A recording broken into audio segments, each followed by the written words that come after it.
Vice President Joe Biden has been deciding whether he should run for president since early August at least. News that we learned after a column in the New York Times by Maureen Dowd titled "Joe Biden in 2016, What Would Beau Do?" In that column, she revealed it was Biden's son Beau's dying wish that his father run for president. According to Politico, that private moment was actually leaked to Dowd by Biden himself. Politico writes, quote, "It was no coincidence that the preliminary pieces around a prospective campaign started moving right after that column. People read Dowd and started reaching out, those around the vice president would say, by way of defensive explanation. He was just answering the phone and listening."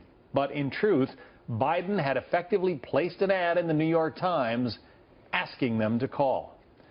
Gabby Morangiello is a political reporter for the Washington Examiner. Shane DeApril is publisher of Campaigns and Elections magazine. So this supposedly organic draft Joe Biden to run for president movement, Gabby, is not necessarily so organic. Is it going to hurt him? Well, I don't think it's going to hurt him. I don't think it'll have any negative impact on him, quite frankly. If anything, this just feeds into the increased speculation that Joe Biden is going to jump into the race and that he's building up his operations.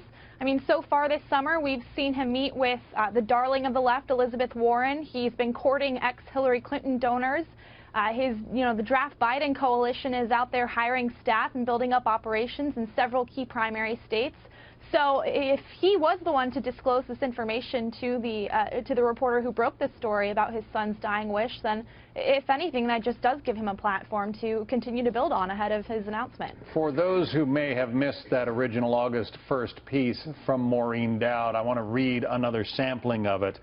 This is about the moment when Beau apparently said something to his father about running. It says, quote, "Beau was losing his nouns, and the right side of his face was partially paralyzed. But he had a mission. He tried to make his father promise to run, arguing that the White House should not revert to the Clintons and that the country would be better off with Biden values." Maureen Dowd writes an awful lot of stuff, Shane, negative about Hillary Clinton. Is this another one of those, or are we to assume this is the way it really happened?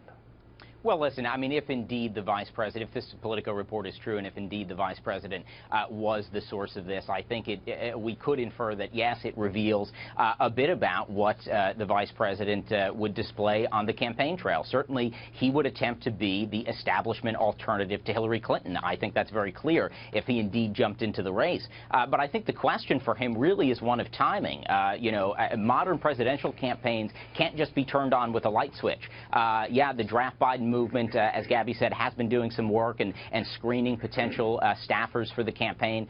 But if the vice president's going to do this, he's going to have a huge organizational hurdle to overcome. And frankly, that's if he gets in next week. So he's got to make a decision. Does it make him appear a little too calculating, Shane? I think certainly some people are going to look at this story and say, yes, he's calculating. Find me a politician who's run for president multiple times who hasn't been called calculating. Ultimately, I don't think that this story has much of a negative impact on his campaign if he ends up running. I think for him it's just a question of being able to build that organization and actually make a firm decision sooner rather than later. And Gabby, very quickly, his favorability ratings must give the Clinton campaign fits. Absolutely. If Joe Biden were to jump into the race this month, he would walk in as the most popular Democratic candidate. I mean, a poll last week out by NBC News showed that he has a favorability rating of around 40%, which is definitely much higher than what we're seeing out of Clinton right now. So her campaign is likely very envious of those numbers. He has run twice before. We'll see if the third time is the charm. Gabby Morangiello, Shane DeApril. Thank you. Thanks for having me.